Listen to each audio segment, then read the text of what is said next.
Bonjour à tous.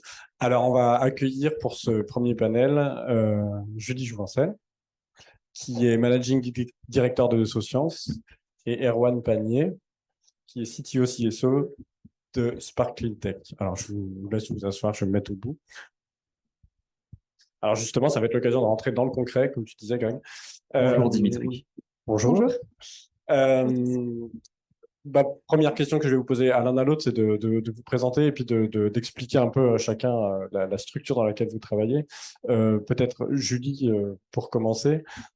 Oui, alors bonjour à tous. Je dirige Socience, qui est une entreprise sociale qui crée des ponts entre différents écosystèmes, chercheurs, startups, entreprises, financiers, puisque nous, aujourd'hui, on essaie de créer, de répondre au trou un petit peu dans la raquette, qui est l'amorçage de l'innovation et d'intégrer l'impact social environnemental dans ces projets de recherche et innovation.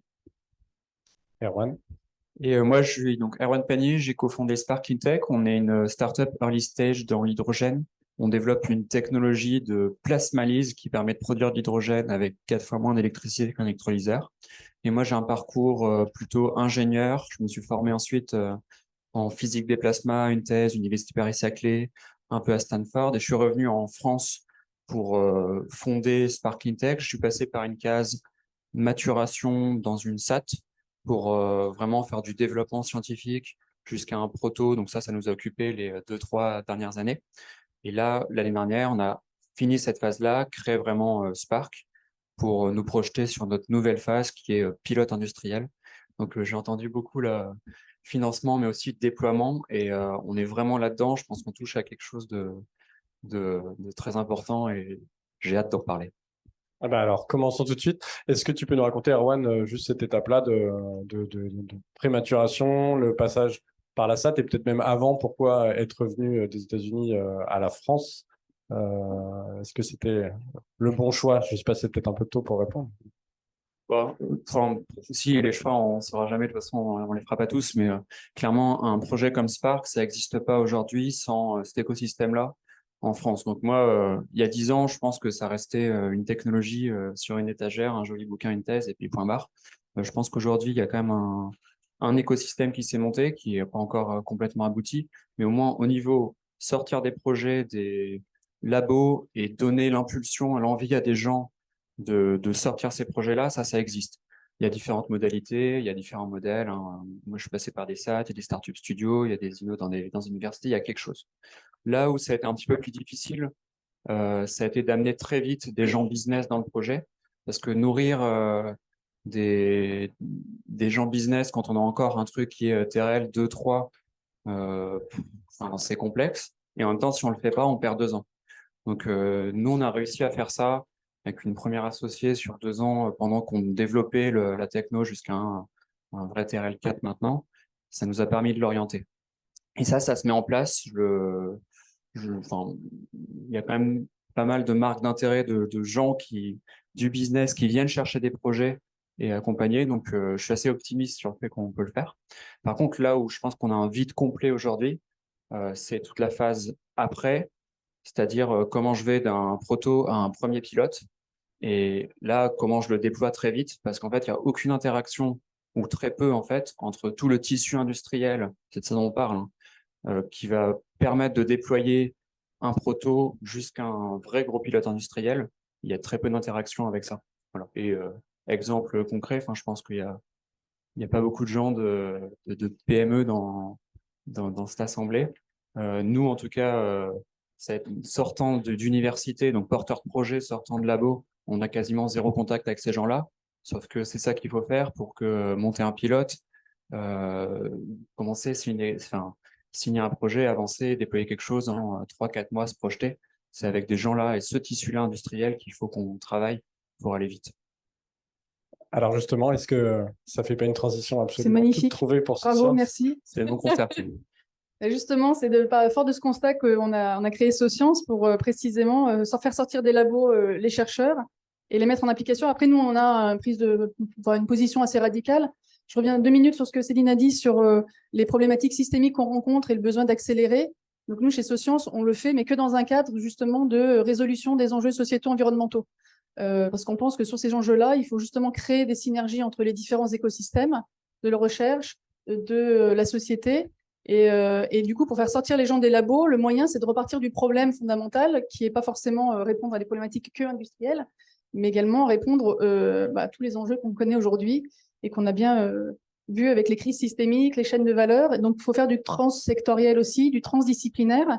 Et effectivement, travailler pas seulement avec que des gros industriels, mais aussi avec des PME, avec des territoires, parfois avec des ONG, des associations. Et donc, c'est ce qu'on a fait avec Socience. On a développé une méthode qui permet justement de créer un espace de dialogue et de faire en sorte que ces gens se parlent.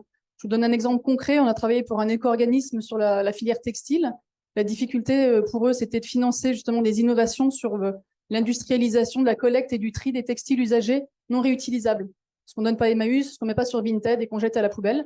Et en gros, on a sollicité plein d'acteurs dans le monde entier. On a trouvé à Grenoble une chercheuse du CEA, Nanoelec, qui avait développé un capteur optique multispectral et qui n'a jamais imaginé l'appliquer au secteur textile. En une journée, elle a rencontré toute la filière. Il y avait 50 acteurs. Il n'y avait pas que des gens que du textile d'ailleurs. On avait des gens du BTP, de l'automobile. Mais dans des logiques un peu d'économie circulaire, d'innovation, elle a dit, voilà, moi, j'ai trouvé une nouvelle application en une journée. Et puis, on a lancé une expérimentation parce que le but aussi, c'est d'accélérer l'innovation, donc de faire des prototypes, donc d'expérimenter.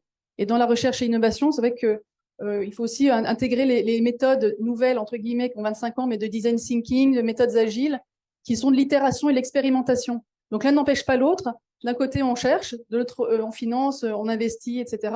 Et puis, il y a aussi expérimenter sur le terrain avec des acteurs avec lesquels on n'a pas l'habitude de travailler pour essayer de trouver des choses, d'itérer, et puis d'avoir cette réflexivité sociale, environnementale, avec des acteurs autour de nous qui sont des associations, des ONG, des collectivités, qui vont venir vous dire tout de suite, moi, je suis pas trop d'accord avec ce que tu vas faire. Tu veux créer un site, mais bon, moi, je le veux pas sur mon territoire. Et ça permet aussi d'avoir un petit peu de recul sur ce qu'on développe, qui ne soit pas que tech push, même quand on fait de la climate tech. Par rapport à ça, est-ce qu'il y a un enjeu aussi, au-delà de se rencontrer et de partager des méthodes un peu innovantes, de créer une forme de confiance entre les différents acteurs pour pouvoir avancer plus loin ensemble? Oui, parce que souvent dans la recherche et l'innovation, c'est vrai que les industriels comme les chercheurs, il y a des dispositifs qui existent. Il y a la recherche partenariale, il y a des labcoms, il y a des tas de choses, mais souvent on a l'habitude de travailler toujours un peu avec les mêmes. Et c'est vrai que c'est des temps longs, la recherche. Et il faut aussi s'ouvrir la possibilité de travailler avec des gens qu'on ne connaît pas. Et du coup, comment on crée la confiance rapidement? Donc, c'est vrai que bon, il y a des cadres, il y a des méthodes qui existent, qui sont beaucoup poussées par la Commission européenne, notamment dans le cadre des financements d'Horizon Europe. Et puis, il y a toute cette réflexion justement vers l'impact, qui est beaucoup plus sur la collaboration sciences-société. Donc, sciences-société, c'est pas forcément que sciences participatives, parce que je sais que ça fait peur aux chercheurs de travailler avec des citoyens, mais on peut travailler aussi quand même sur des enjeux sociétaux avec des acteurs de la société qui sont les collectivités, des ONG, des associations, des entrepreneurs sociaux. Mais c'est important justement d'avoir des cadres et du coup d'avoir des nouvelles compétences en matière de facilitation, d'avoir des tiers facilitateurs qui permettent de créer justement cet écosystème de confiance pour accélérer les collabs. Alors, Erwan, par rapport à ça, est-ce que tu partages le constat que le principal frein, il est plutôt culturel et dans le fait que les milieux ne se rencontrent pas, ou est-ce qu'il y a aussi, comme on l'a vu dans la présentation précédente, des choses bien plus concrètes en termes d'investissement? Alors, je pense que, enfin, je vais quand même rebondir sur le truc culturel. Il y a un vrai aspect aujourd'hui. Nous, typiquement, ce qu'on fait, on continue à être très en lien avec tout l'écosystème recherche. Mais aujourd'hui, ce qu'on voit émerger dans l'écosystème recherche, c'est des gens à qui on donne des idées de projets, avec un risque de complètement les disperser et d'avoir chaque porteur qui part sur son projet. Et en maintenant cette culture initiale de la recherche, on est sur des trucs très techno, hein, donc c'est important de maintenir cette culture-là. Mais par contre, on est dans un vrai besoin sur développer des choses comme ça, d'aller vite dans l'exécution. Et ça, c'est juste pas le paradigme initial de la recherche. Et donc, c'est très important d'avoir ce type de consortium où on met en face des gens qui ont une vraie culture de l'exécution claire. Et ça, voilà. Donc, sur l'aspect culturel, on a aujourd'hui un vrai besoin quand même d'associer des gens de différentes cultures. Ça veut aussi dire ramener des gens de l'industrie et de l'exécution du financement dans aller parler, comprendre des chercheurs. Voilà. Sur l'aspect Partie financement? Ouais. Et sur l'aspect financement, très clairement, aujourd'hui, nous on le voit avec Spark, on n'est pas compétitif avec l'environnement qui se déploie autour mondial, la techno qu'on est en train de développer. Il y a 45 autres boîtes dans le monde qui font ça. Aux États-Unis, ça lève et 30 millions, et 100 et 200. En France, en early, c'est déjà extrêmement difficile d'aller commencer à parler de 3 à 5 millions. Et pourtant, faut le faire parce que c'est ça qui doit permettre l'ambition ensuite de vraiment développer des acteurs internationaux et pas juste de se cantonner à des petites niches et des petits marchés. Et ça se traduit par l'échelle des projets qu'on veut développer. Aujourd'hui, nous, on va se développer sur ce qui va être directement des petits marchés. Si on avait les moyens de déploiement derrière, d'aller directement attaquer des gros systèmes, on pourrait le faire. Les technos qu'on développe, c'est les mêmes que globalement on va voir aux États-Unis, qui sont directement déployés à l'échelle multi-mégawatts avec cette perspective dès le départ, industrialisation, passage à l'échelle, plutôt que, OK, d'abord, faites un premier pilote dans un premier territoire. Je pense qu'on doit amener cette ambition-là. Et ça se traduit par le financement, mais aussi amener des gens de l'industrie qui ont cette culture-là très vite dans les projets. Alors pour Julie, justement, pour comment on peut convaincre des investisseurs ou des grands groupes d'adopter, parce qu'on a vu avec l'exemple de la filière textile que ça marche, mais comment convaincre que c'est ça qu'il veut faire? On revient aux freins culturels, mais aujourd'hui, nous, quand on échange avec les industriels, notamment, on a fait un programme l'an dernier avec Plastic Omnium, et on refait un programme cette année avec eux. Ils nous ont dit, bon, en une année, on a quand même fait un pas de géant dans l'état d'esprit. C'est-à-dire qu'effectivement, au début, quand on parle à des industriels de collaboration et d'ouverture, ça fait peur. Alors, ça va pour de l'open inno, un peu hackathon, avec des citoyens, parce que c'est un peu avec des étudiants, c'est de la communication, il n'y a pas des sujets stratégiques.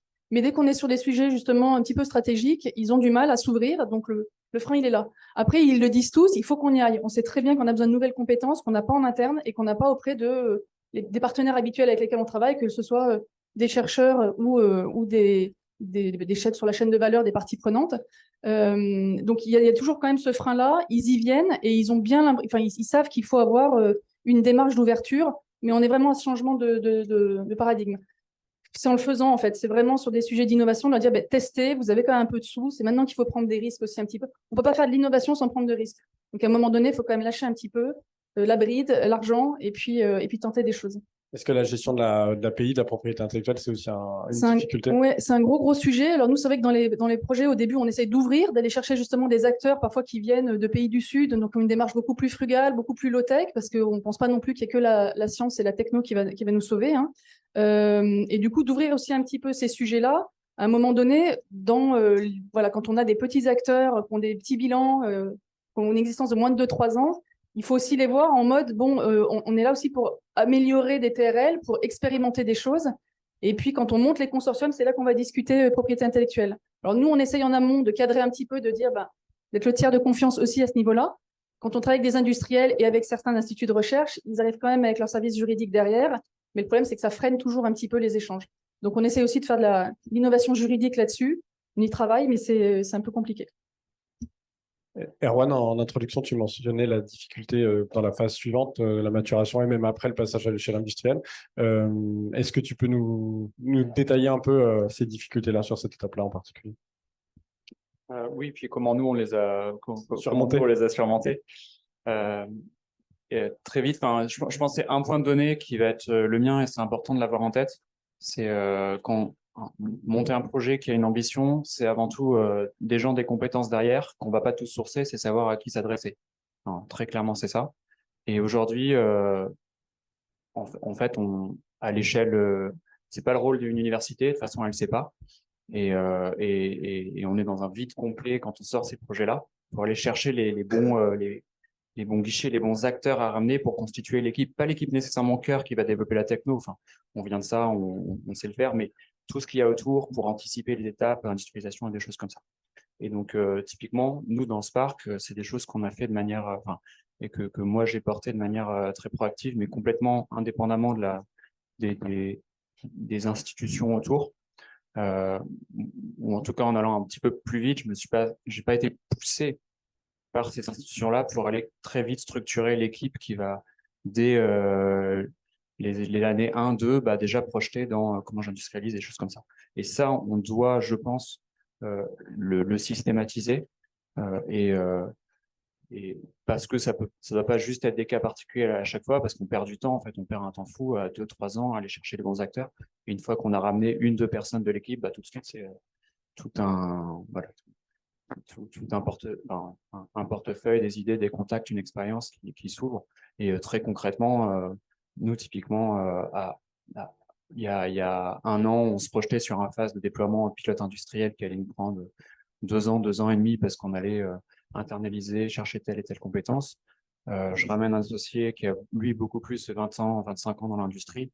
Tout de suite, on voit, faut aller travailler dans l'exécution avec telle personne, hop, on déploie, et puis notre pilote, on va le faire en 1 an. Voilà. Et c'est ce genre d'accélération-là dont on a vrai besoin, qui sont au-delà des financements et au-delà du besoin de compétences, juste vraiment de la mise en relation et du réseau. Parce qu'elles existent, hein. En France, on a le plus gros tissu industriel du monde, mais il y a quand même des gens qui ont la capacité d'exécution. Maintenant, il faut aller les chercher, les ramener dans cet écosystème de l'innovation. C'est la Dream Team dont on parlait tout à l'heure. Au niveau international, pour Julie, comment on se situe au niveau de cette mise en relation, aussi dans les méthodes de travail et sur l'open innovation en général? Alors, sur ces méthodes-là, en particulier de recherche et innovation à impact, c'est émergent, hein, c'est poussé depuis 2014 quand même par la Commission européenne, mais c'est rare. Souvent, il y a des consortiums qui se montent, parfois il y a des initiatives assez ponctuelles, mais de façon structurée, il n'y a absolument rien. Même là, j'étais en Finlande à la demande du HLF, qui est le High Level Forum du CEA, en novembre, et il y avait donc 80 écosystèmes représentés, donc des écosystèmes de recherche, plutôt recherche-industrie. Donc, ils parlaient tous de collaboration, en disant qu'il faut accélérer la collaboration. Et ils étaient tous, entre eux, chercheurs et industriels. Et à un moment donné, je leur dis, mais c'est bien ce que vous faites, mais c'est pas assez, en fait. Et c'était tous les écosystèmes, donc à la pointe de l'innovation dans les instituts, en termes de collaboration et d'ouverture d'esprit. Mais on était quand même dans un entre-soi. Et à un moment donné, encore une fois, il y a un gros manquant dans l'innovation. Et même quand on parle de climate tech, parce que j'ai noté que votre définition, c'était comment on améliore l'impact direct et indirect. Nous, dans la recherche responsable, on est plus comment on repense pour avoir un impact positif. Donc, c'est pas comment on améliore, même s'il en faut, hein. Évidemment, aujourd'hui, l'innovation incrémentale, l'efficacité énergétique, la performance, c'est fondamental. Mais en parallèle, il faut aussi investir sur des sujets où on va être à quelles problématiques demain on va s'adresser, hein, des problématiques de santé, alimentation, et comment on repense le problème et comment on va innover avec vraiment l'ambition première, non pas de répondre à un besoin forcément industriel, pas tech push, mais on repart du problème et on essaie de répondre à des problématiques sociales, environnementales. Et ça, on ne peut pas le faire qu'entre chercheurs et industriels. Il faut aussi intégrer différents acteurs. Et là où c'est important aussi, c'est que quand on parle de scalabilité, etc., et à un moment donné, on va avoir des conflits, même ne serait-ce que fonciers. D'abord, on a des problèmes de talent, c'est-à-dire qu'on a un déficit d'ingénieurs, on ne peut pas recruter autant qu'on le voudrait pour scaler. On a des problèmes de foncier, c'est-à-dire qu'on ne va pas pouvoir créer autant d'usines qu'on le voudra sur le territoire, on est quand même limité. Et puis quand on le fait, après, on se heurte à des collectivités, des citoyens qui disent non, moi, ça ne m'intéresse pas d'avoir votre usine sur mon territoire. Donc tout ça, c'est des problématiques qui d'ailleurs peuvent freiner, peuvent mettre vraiment même un stop parfois à votre activité. Donc si vous intégrez ces gens-là en amont dans la réflexion, et avoir un petit peu des milestones dans tout le process un petit peu industriel, ça vous permet non pas de faire de l'acceptabilité a posteriori sur des enjeux sociétaux, mais d'intégrer des acteurs qui vont venir itérer et avoir une espèce de réflexivité tout au long du projet. Donc, quand on fait même de la climate tech et on a l'impression que ce qu'on fait, c'est forcément green, non, c'est pas forcément green. Il y a des impacts qu'il faut prendre en compte au fur et à mesure et on peut pas le faire tout seul. C'est impossible à l'avance de prévoir l'impact direct, indirect, les effets rebonds qu'on va avoir. Donc, c'est bien de le faire tout au long et de mettre les bons acteurs et les bons experts autour de la table. Alors, Erwan, sur cette question-là, dans l'hydrogène turquoise, il y a un mot qui fait peur, c'est la pyrolyse. Est-ce que, par exemple, c'est quelque chose sur lequel vous travaillez? Bon exemple, typiquement, déployer, ça veut dire faire de la techno, mais ça veut aussi dire qu'est-ce qui se passe derrière en termes d'acceptabilité, d'impact aussi, regarder l'ensemble des conséquences pour réellement pousser un sujet vertueux. C'est des choses qu'on doit faire beaucoup. Et nous, on est sur des aspects qui vont être très vite institutionnels, réglementaires, comme on prépare aussi la société à l'arrivée de nouvelles technos, de nouvelles manières de produire, donc là, de l'hydrogène en particulier. Ça, c'est des choses qui doivent être faites main dans la main avec l'ensemble des acteurs. C'est pas nécessairement une start-up de porter ça, de toute façon, on n'a pas les épaules pour. Mais là-dessus, je suis assez optimiste. Enfin, ce type d'événement-là, de permettre de justement rencontrer la communauté, les acteurs, pour ensemble pousser des voies qui sont tout le panel qu'on a pu voir jusqu'à maintenant. C'est important et voilà, on va dans le bon sens. Je pense qu'on va peut-être pas assez vite, mais on va quand même bien dans le bon sens. Donc, merci à vous. Ah ben, je ne peux pas reposer d'autres questions après ça, donc c'est le moment d'ouvrir à vous. Est-ce que vous avez quelques questions pour nos panélistes? Il y en a une tout au fond.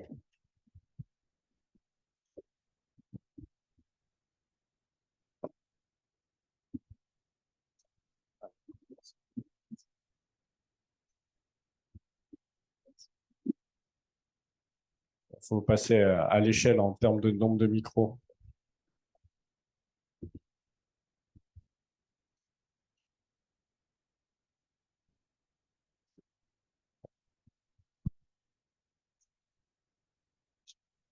Allô? Ouais. Bonjour à tous. Salut Erwan, j'ai une question pour toi. Tu dis il y a je sais plus, une dizaine ou une vingtaine de boîtes dans le monde qui développent une techno similaire à la tienne. Certains lèvent 30 millions aux US. C'est plus difficile de lever des petits montants en France. Si tu avais, et toi, je me suis rencontré il y a un moment, donc je sais que tu étais quand même assez pionnier sur ce sujet. Si tu avais une baguette magique pour améliorer un élément clé dans l'écosystème Climate Tech en France qui t'aurait permis d'aller plus vite et peut-être de lever ce type de somme plus rapidement, qu'est-ce que tu aurais voulu modifier pour retirer un bottleneck? Je pense monter les montants des tickets. Enfin, à ISO Investissement, on peut faire des choix plus clairs et investir beaucoup en early plutôt que distribuer un petit peu partout, qui est le meilleur moyen de planter tous ces projets-là. Voilà, bon, ensuite, ça sera peut-être pas nous, mais je pense que voilà, faut avoir l'ambition et il faut prendre ce. Et juste pour préciser, du coup, quand tu dis le montant des tickets, c'est les investisseurs early stage, type Angel, VC Précide et autres, qui sont pas assez ambitieux en France et sur le montant des tickets, ou tu parles des financements publics plus spécifiquement, ou c'est autre chose?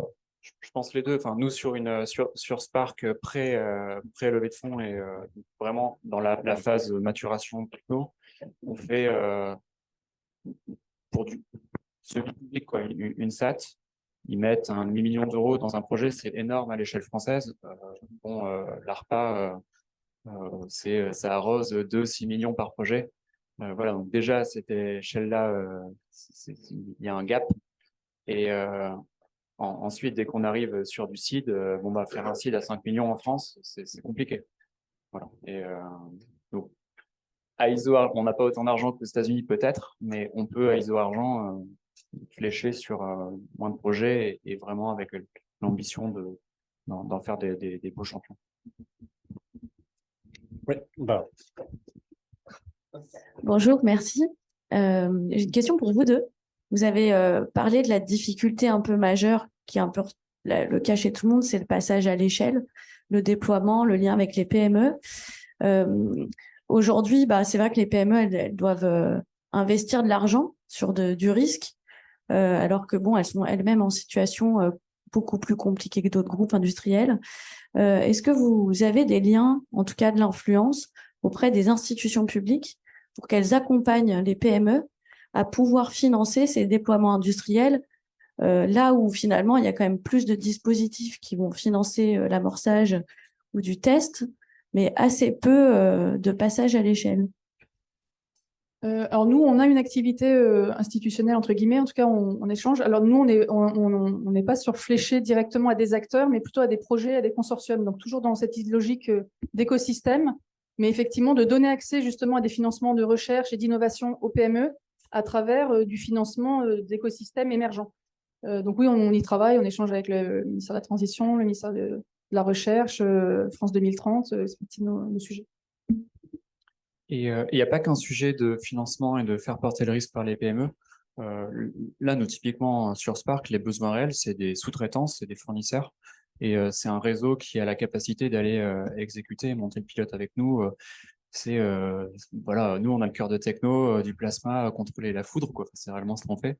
Mais ensuite, autour, c'est de l'automaticien, de la plomberie, de la tuyauterie, enfin, des choses comme ça, où on a juste besoin d'un réseau de sous-traitants qu'on connaisse pour exécuter. Et maintenant qu'on l'a, on se projette pour aller beaucoup plus vite dans toute la phase de déploiement. Nous concentrer juste sur l'essentiel de la techno, mais il y a un besoin très clair de connaître, de faire connaître. À l'inverse aussi, faire connaître à ces PME-là tous ces nouveaux sujets qui sortent C'est pas elles qui vont déployer et financer la nouvelle techno, mais tout l'enrobage autour, c'est aussi important. À la fin, on parle de boulon, hein. Du coup, j'imagine qu'il y a des enjeux de formation, quand même, de former ces PME, en tout cas ce tissu, à pouvoir être vos sous-traitants. Parce que ça reste nouveau pour elles, quand même. Oui, mais du coup, elles vont toucher à des sujets, bon, on parle d'hydrogène, qui va être pas forcément leur cœur de métier initial. Donc, il y a ça aussi. Financement, mise en contact, formation. Une dernière question. Alors, je vois pas de main se lever, mais moi, j'en ai une. Si cette conférence était dans 10 ans, en février 2033, est-ce qu'on fait tous de l'OpenInno et est-ce que Spark est devenu une licorne? Je pense qu'au-delà de l'unicorne, on aura appris aussi en le faisant à faire émerger des projets comme ça dans toute la phase. Et ça, c'est des choses que nous, on veut clairement pousser parce que le faire une fois, c'est très bien, mais ensuite, on sait le faire plus vite.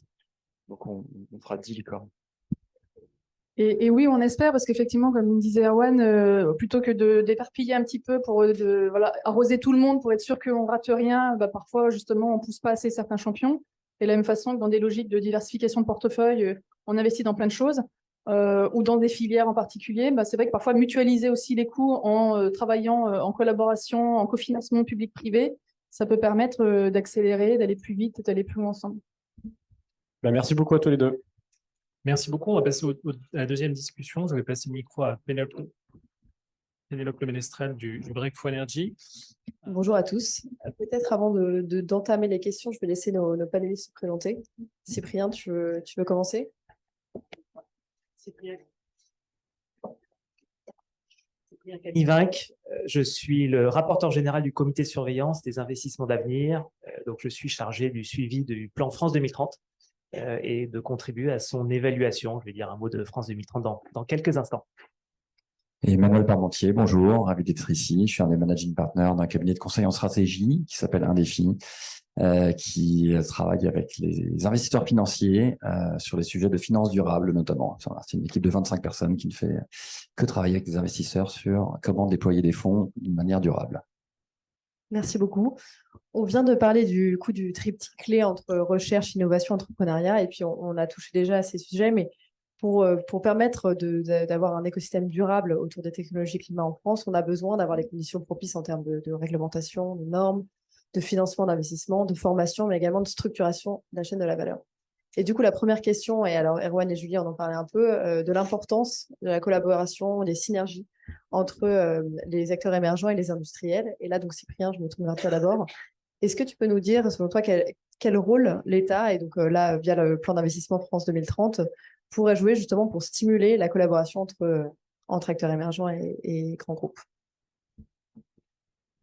Les défis auxquels nous sommes confrontés sont nombreux. On a évoqué les défis écologiques toute la matinée. Il y a également des défis sociaux, des défis économiques. On est dans un monde concurrentiel avec une concurrence qui s'accélère et qui se renforce. Et France 2030 est l'une des réponses publiques face à ces défis. C'est un plan d'investissement de l'ordre de 54 milliards qui va se mettre en œuvre au cours des prochaines années. Évidemment, c'est l'une des réponses publiques uniquement parce que c'est un travail collaboratif qu'on a évoqué tout à l'heure. Par exemple, le plan France 2030 intervient dans les énergies renouvelables, mais ce n'est pas le seul moyen de l'État pour intervenir dans les énergies renouvelables. C'est un travail qui est également entre États. On voit sur les sujets de batterie, par exemple, la collaboration franco-allemande existe et se renforce. Et puis, c'est avant tout une collaboration entre l'État et le tissu économique des entreprises. Parce que ces 54 milliards, si on les égrène sur quelques années, c'est de l'ordre de 10 milliards par an. Évidemment, ça ne répondra pas à l'ensemble des besoins financiers qui ont été évoqués à plusieurs reprises tout à l'heure. Et donc, ce qui est décisif dans cette capacité de France 2030, c'est d'accompagner l'investissement dans l'innovation en dérisquant des projets, en ayant un effet levier sur les investissements privés, et ce, tout au long de la chaîne de valeur. Et on l'a évoqué à plusieurs reprises, notamment à la table ronde précédente. Il s'agit à la fois d'intervenir dans la recherche fondamentale jusqu'à l'usine, la première usine ou la rénovation des usines actuelles, tout en passant par les questions de formation tout en réfléchissant en amont sur la présence des matières premières, qu'elles soient sur notre territoire français ou à l'étranger, et également au recyclage, évidemment, de telle sorte qu'on puisse faire une boucle de l'ensemble du cycle. Et donc, ce travail sur l'ensemble de la chaîne de valeur est une des spécificités de France 2030. C'est le bras d'investissement financier de l'État qui permet d'avoir cette vision de l'innovation sur la complétude de la chaîne de valeur et d'articuler les différents temps de l'innovation avec en filigrane, naturellement, l'idée d'avoir des ingénieurs qui travailleront dans les gigafactories d'électrolyseurs qu'on souhaite avoir dans les années à venir. Merci beaucoup. Et donc, parmi les synergies qu'on peut débloquer entre les différents niveaux d'acteurs, il y a aussi les synergies entre acteurs privés et acteurs publics. Je crois que Julie l'a mentionné rapidement, le rôle des partenariats publics-privés. Et là, je me tourne vers Emmanuel. Quelle est ta vision, la vision des investisseurs sur le rôle que peuvent des partenariats publics-privés dans l'écosystème des climate tech? Oui, merci pour la question. Alors d'abord, peut-être préciser qu'est-ce qu'on entend par investisseur, parce que ce n'est absolument pas un groupe homogène. Qui ont des attentes et des challenges et du coup des opportunités de partenariat avec le public qui sont extrêmement divergents. Si on schématise très rapidement, on a d'un côté des investisseurs dits institutionnels qui sont eux-mêmes très hétérogènes, hein, depuis des mutuelles, des assureurs, des fonds de pension, des caisses de retraite, des family office et ainsi de suite, des distributeurs d'épargne, etc. Puis ensuite, on a des fonds d'investissement qui collectent cet argent et l'investissent dans des startups. Pour ne prendre que deux exemples, parmi les fonds d'investissement, certains, probablement la plupart dans la salle, ont une stratégie d'investissement spécifique dans les clean tech, que ce soit la totalité de votre stratégie ou une fraction. Un des enjeux que je vois, c'est, on en a parlé tout à l'heure, c'est de passer d'une vision en dollars investis, voilà, on déverse de l'argent. Pour moi, c'est pas une fin en soi, c'est un moyen. Quel est l'impact? Comment on veut mesurer, comment on passe du graphique en euros ou en dollars, un graphique en tonnes de carbone retirées de l'atmosphère. Et donc ça, c'est typiquement des choses sur lesquelles des appels à projets peuvent essayer d'identifier ou de forcer les acteurs à mesurer leurs impacts sans faire du greenwashing. Parce que, évidemment, c'était un des bullet points, je crois, d'une des slides, de dire dans les appels à projets, démontrer les tonnes carbone évitées. Oui, très bien, mais comment, quelle méthodologie et comment essayer d'éviter le greenwashing? Ça peut être une première idée. Une autre idée également, c'est de flécher vers les secteurs qui en ont le plus besoin. France 2030 a fait typiquement un très bon travail là-dessus. Il y a quand même un petit impensé aujourd'hui ou en général dans la société française. On parle beaucoup d'un des deux aspects de la double matérialité, c'est-à-dire l'impact des hommes sur le climat et comment le réduire. On parle pas trop de l'inverse, comment on peut s'adapter au changement climatique. Et là aussi, c'est une source d'innovation gigantesque dont peu de gens parlent. Est-ce que c'est des climate techs? Je sais pas. Mais en tout cas, il y a des énormes besoins pour éviter de subir les canicules, les feux, les inondations et tous les bouleversements que le climat va provoquer dans nos vies. Et malheureusement, vu l'inertie du système Terre, on est sûr de subir ces évolutions. Je parlerai des institutionnels tout à l'heure, si tu veux. Et juste, parce que du coup, sur les partenariats publics-privés, est-ce que c'est quelque chose qui est vu comme quelque chose qu'on devrait promouvoir davantage? Oui, tout à fait, absolument. Au niveau des VC, tout le monde en parle ce matin. Le principal enjeu, c'est donnez-nous des sous. Où est-ce qu'il y a de l'argent globalement à aller chercher? Alors peut-être c'est de la transition vers le secteur institutionnel qui investit assez peu dans le venture capital, hein, c'est peu de le dire. Je reviendrai peut-être sur les chiffres après, mais des idées pour les inciter plus à aller vers ces classes d'actifs qui sont perçues comme risquées, compliquées, toutes petites aussi. Il y a une sorte d'incompréhension un peu de la classe d'actifs. Il y a eu des solutions qui ont été créées en partenariat avec l'État ou le BPI France ou la Caisse des dépôts sur d'autres secteurs de l'économie ou de l'investissement. Je pense notamment à des coalitions d'investisseurs qui se sont créées pour faire des appels d'offres auxquels les sociétés de gestion ont répondu en private equity pour investir dans les PME. On a eu des exemples dans la santé, typiquement, ou dans certains domaines du private equity. Ça a pas mal marché. Pourquoi ne pas faire ça également dans l'innovation? Dans encore un autre segment complètement différent, il y avait typiquement les institutionnels n'investissent pas dans les pays émergents sur des projets risqués. Il y a un des instruments qui s'appelle le blended finance qui viennent justement pallier à ce manque d'intérêt des investisseurs pour des secteurs de l'économie qui le méritent. où les pouvoirs publics prennent une partie du risque et assurent un rendement aux acteurs privés. Donc, typiquement, ça peut être aussi des solutions qu'on pourrait imaginer à l'investissement en venture capital pour dérisquer quelque part ces investissements et permettre aux investisseurs institutionnels qui ont beaucoup de moyens, mais qui investissent très, très peu dans ce type de projet, de passer le pas. Tu parlais de cibler les investissements. Donc là, voilà, si on aborde la thématique des investissements qui est vraiment au cœur de vos métiers respectifs, alors si je reviens à Cyprien, comment vous pouvez articuler le ciblage des investissements entre, si on revient sur les acteurs émergents et les grands groupes, comment cibler l'investissement pour ces deux types d'acteurs? Et peut-être une question un peu plus technique, mais dans tous les instruments de support et mécanismes de support que vous pouvez mettre en place, comment vous assurer que vous pouvez à la fois inciter le déploiement de technologies qui sont relativement matures, mais tout en permettant aux technologies qui doivent se développer, qui sont potentiellement concurrentes, de continuer à se développer? La question du ciblage est essentielle. On l'a évoqué à plusieurs reprises, il faut éviter de saupoudrer, donc ça c'est une consigne régulière. Ce ciblage, il se fait à plusieurs niveaux. Il se fait d'abord en ayant des objectifs clairs. Là, pour le coup, France 2030 a des objectifs clairement définis, il y en a 10 objectifs qui vont de l'exploration des grands fonds marins jusqu'aux constellations de satellites d'observation de la Terre, en passant par l'agriculture et l'alimentation. Et parmi ces objectifs, qui mobilisent les 54 milliards, la moitié de ces moyens seront fléchés vers des objectifs de décarbonation. Donc, il y a à la fois des sujets d'énergie renouvelable, également du nucléaire de demain ou d'après-demain, le développement de l'hydrogène et puis la décarbonation de l'ensemble des activités humaines quasiment dans notre pays, qui vont de la mobilité, l'industrie et bien sûr l'agriculture. Une fois qu'on a fixé ces grands objectifs, il faut effectivement là aussi éviter le saupoudrage au sein de ces objectifs, parce que les objectifs sont larges, mais il s'agit à la fois de financer les actifs, l'évolution des actifs aujourd'hui. Donc, sur les diapos précédentes, on a vu les questions des cimenteries, de l'aciérie. Évidemment, ce sont des actifs à faire évoluer de telle sorte que l'on puisse diminuer dès maintenant ou à horizon quelques mois, quelques années, les émissions de CO2 en France. Par ailleurs, il faut également prévoir le temps d'après.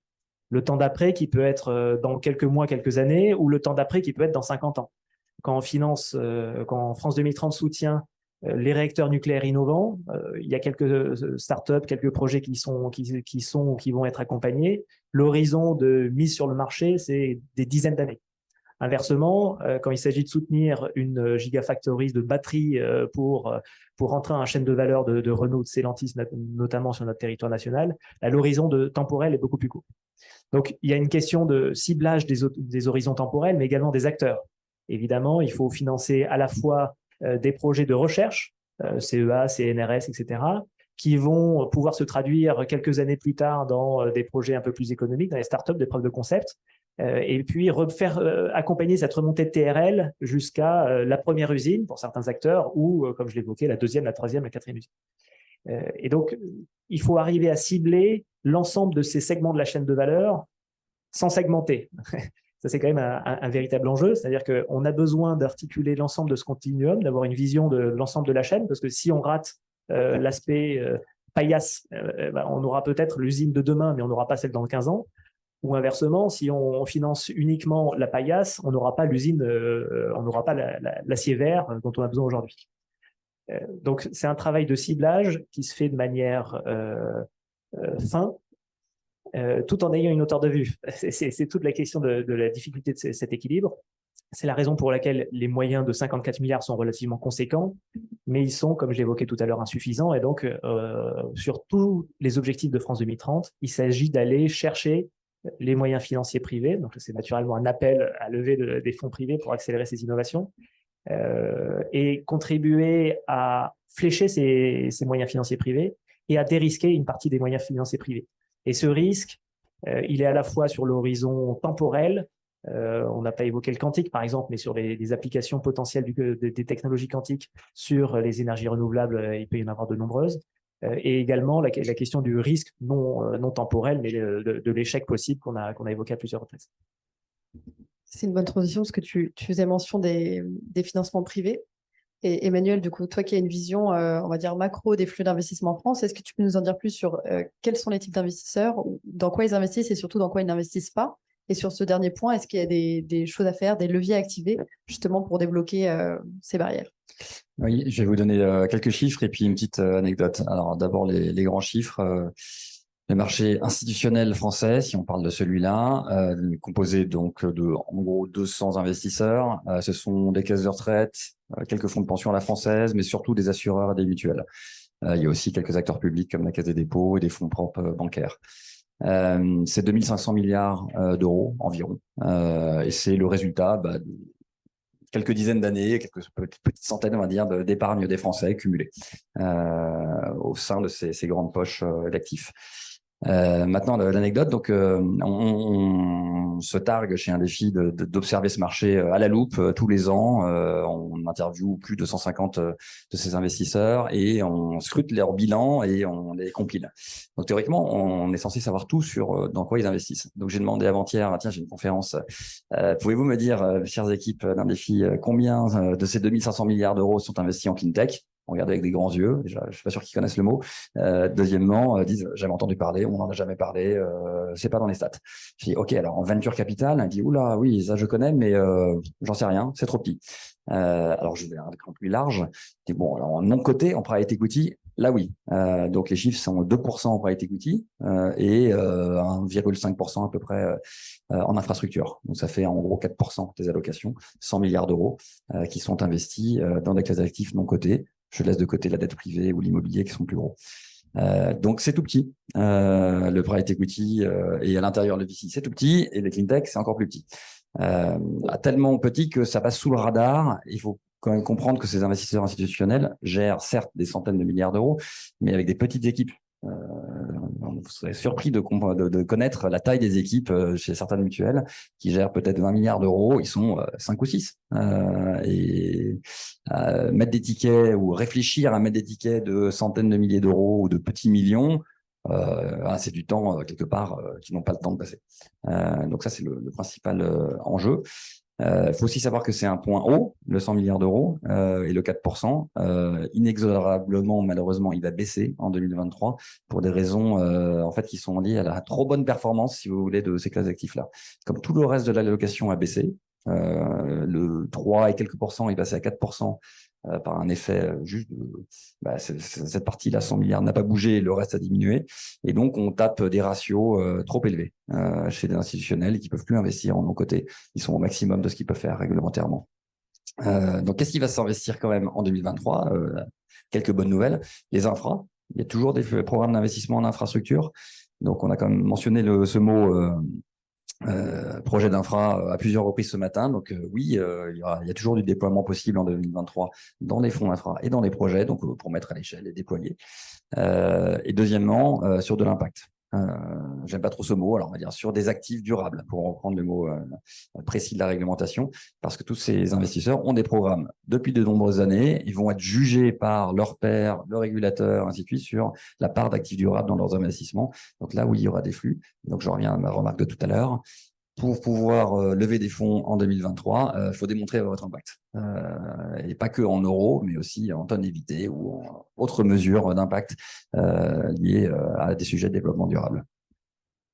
Emmanuel, tu évoquais le problème, on va dire, des ressources humaines pour ces investissements-là. Est-ce qu'il y a aussi des barrières liées à la réglementation et des avancées autour de la réglementation de la finance durable que tu souhaiterais partager? Oui, il y a eu beaucoup d'évolutions sur la réglementation de finance durable. Donc, je vais devoir citer quelques acronymes, hein, désolé pour les anglicismes. Donc, ça vient de l'Union européenne.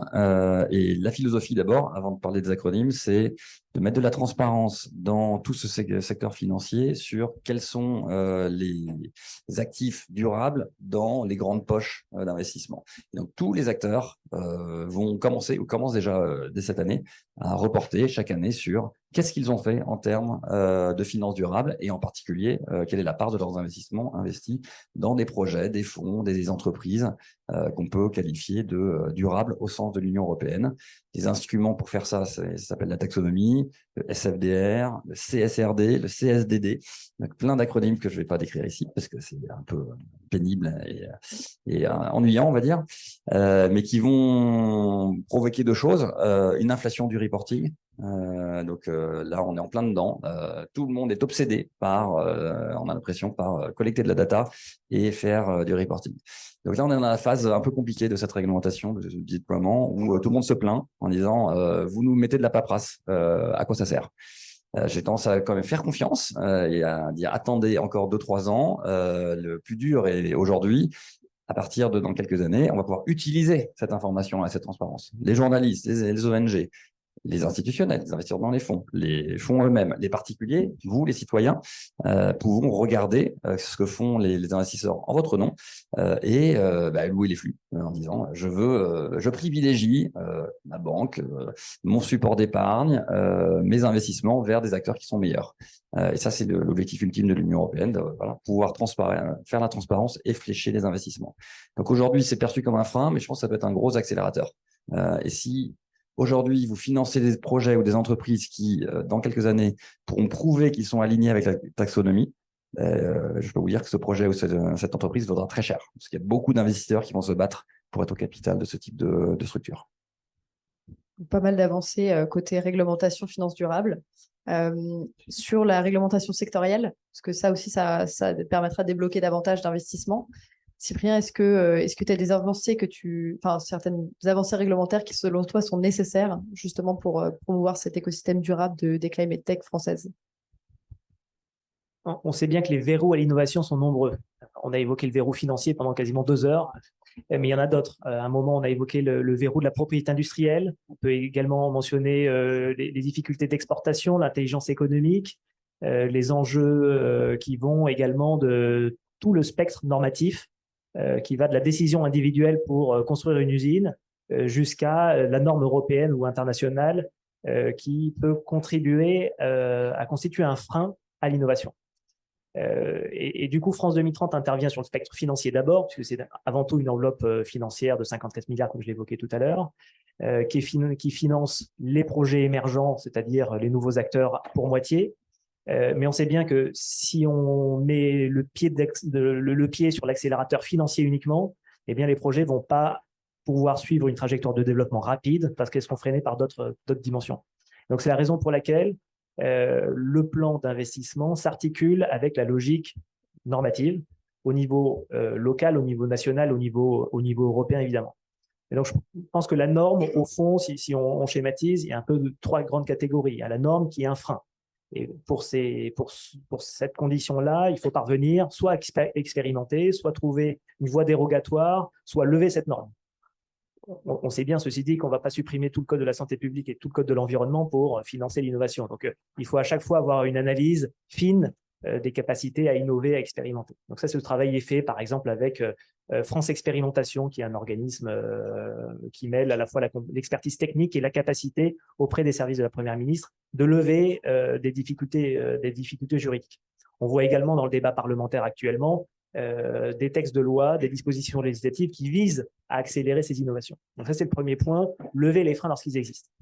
Le deuxième outil normatif qui est protéger notre secteur national ou européen. Donc là, le meilleur exemple, c'est bien sûr la taxation du contenu carbone aux frontières de l'UE, mais on pourrait mentionner d'autres éléments normatifs qui visent à protéger nos industries face à des pratiques qui sont vues comme déloyales, notamment au plan environnemental, et donner le temps à nos industries européennes, et notamment françaises, de prendre leur envol. Et puis le troisième volet, c'est donner une longueur d'avance. Donc là, à chaque fois, on a une gradation dans l'objet de cet enjeu normatif. Donner une longueur d'avance, on sait bien en matière d'hydrogène, en matière d'avions décarbonés, par exemple, que la façon dont les normes seront définies au plan européen et au plan international pourront constituer des avantages comparatifs pour nos acteurs français, nos acteurs européens, ou bien au contraire, des désavantages compétitifs. Donc ce travail sur l'ensemble de la chaîne de valeur normative, si on peut le dire ainsi, est absolument indispensable. Et c'est d'autant plus indispensable qu'il faut le faire en même temps que les autres réflexions financières évidemment, mais protection de nos investissements français, européens vis-à-vis d'interventions étrangères par exemple. Et donc on a un mouvement continu de réflexion sur les différentes temporalités à articuler pour qu'on ne soit pas face à un goulet d'étranglement réglementaire législatif à un moment donné, alors que pendant des années, on a accompagné le mouvement d'innovation et l'éclosion de startups qui grandissent et qui deviennent de grands acteurs émergents. Merci beaucoup. Je pense qu'on peut ouvrir aux questions, s'il y en a.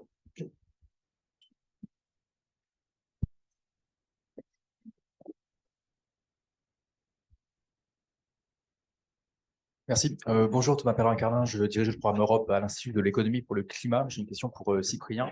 La Commission européenne a adopté hier sa communication sur un Green Deal Industrial Plan, avec du coup 4 volets, un volet réglementaire, un volet investissement, un volet compétences et un volet commerce international.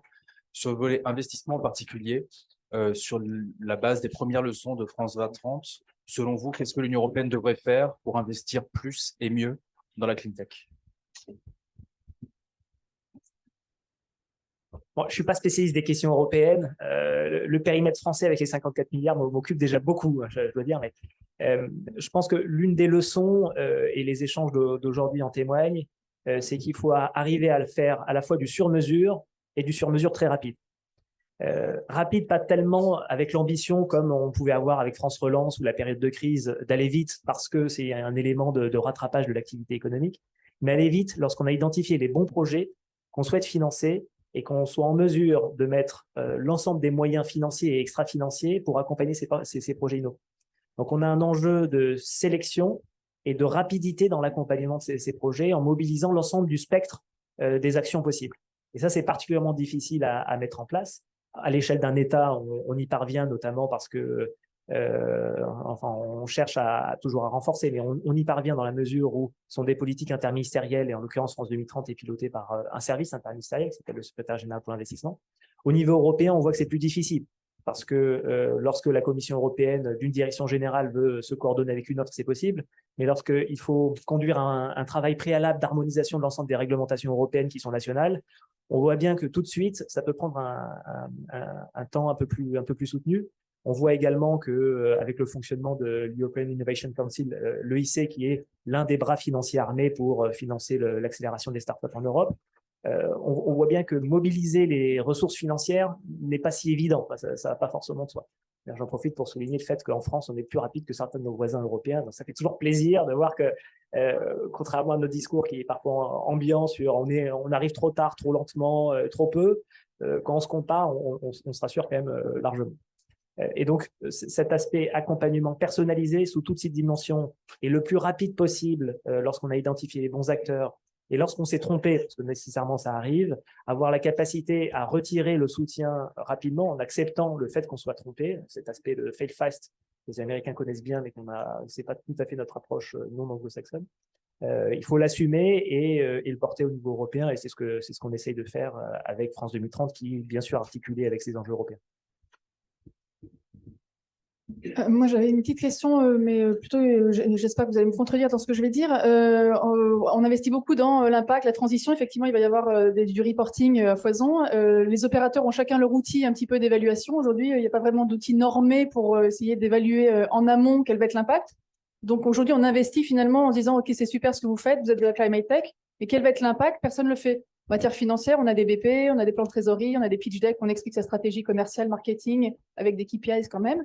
Des métriques qu'on suit ensuite par la suite. On n'est pas obligé forcément de les suivre. On sait bien qu'après, il y a le principe de réalité. En matière d'impact, aujourd'hui, il n'y a rien. Or, il y a un outil qui a été développé par la Commission européenne et aujourd'hui, 100% des investissements dans la recherche exigent qu'on fasse un chemin vers l'impact, qui est un peu un plan d'action. Parce qu'effectivement, les impacts majeurs, macro, on les a tous. Mais en revanche, le plan d'action pour y aller, on l'a pas. Il y a des outils qui existent, donc assez rapides, un peu comme un BP ou un business model Canva. Dans les investissements, ils sont pas intégrés. C'est-à-dire qu'on fait des appels à projets, des AMI, et on ne demande pas aux gens ce qu'ils vont faire avec. Donc, c'est un problème. Est-ce que vous êtes au courant de ces outils? Est-ce que vous allez les intégrer dans les AO qui arrivent? Je rappelle juste que la Cour des comptes avait fait un rapport sur les PIA, je crois 3, et qui avait justement souligné en disant, voilà, on a donné beaucoup d'argent dans beaucoup de secteurs, et notamment, je sais que c'était dans le secteur automobile, il n'y a pas eu de concertation, de collaboration, pas vraiment de réflexion, on n'a pas vraiment mis de critères d'impact social et environnemental en amont, et puis on a quand même dépensé beaucoup d'argent pour des solutions qui, in fine, sont avérées obsolètes. C'est ce qu'on a appris de nos erreurs. Je suis pas sûr que je te contredise, mais j'approuve le constat dans le domaine du financement. Le seul chiffre qui est utilisé, c'est les euros, l'unité en tout cas. Bon, c'est pas un chiffre, c'est une unité. Alors ça commence à changer un peu. Et notamment la réglementation française et européenne introduit des indicateurs qui ne sont pas des euros pour, je sais pas si c'est vraiment de l'impact, mais mesurer en tout cas des externalités, comme ils disent, positives ou négatives dans le jargon. Donc il y a un certain nombre d'indicateurs qui commencent à être définis. Maintenant, au-delà de ce que tu dis, c'est intéressant, c'est aussi le raisonnement qui aboutit à ça. Donc la théorie du changement, si on reprend aussi des termes de Project Finance, qui aboutit à ces impacts. Et ça, c'est très peu diffusé aujourd'hui dans la sphère du financement et des acteurs privés. Et on essaie d'y travailler, voilà, pour que ça se diffuse plus. Mais, voilà, on est alliés là-dessus. Greg, on laisse juste, si ça te va, Cyprien, répondre à cette question, puis après on clôt la... Oui, parce que pour le coup, il y a une vraie évolution par rapport à ce que moi je connais bien cet institut sur la Cour des comptes. Donc, mes chers collègues avaient produit quelques conclusions qui étaient fondées à ce moment-là, il y a quelques années. Ça n'est plus vrai. Ça n'est plus vrai parce que l'évolution de l'évaluation s'est vraiment accélérée ces dernières années et l'évaluation de France 2030 est vraiment différente de celle des PIA. Elle se fait en 3 temps.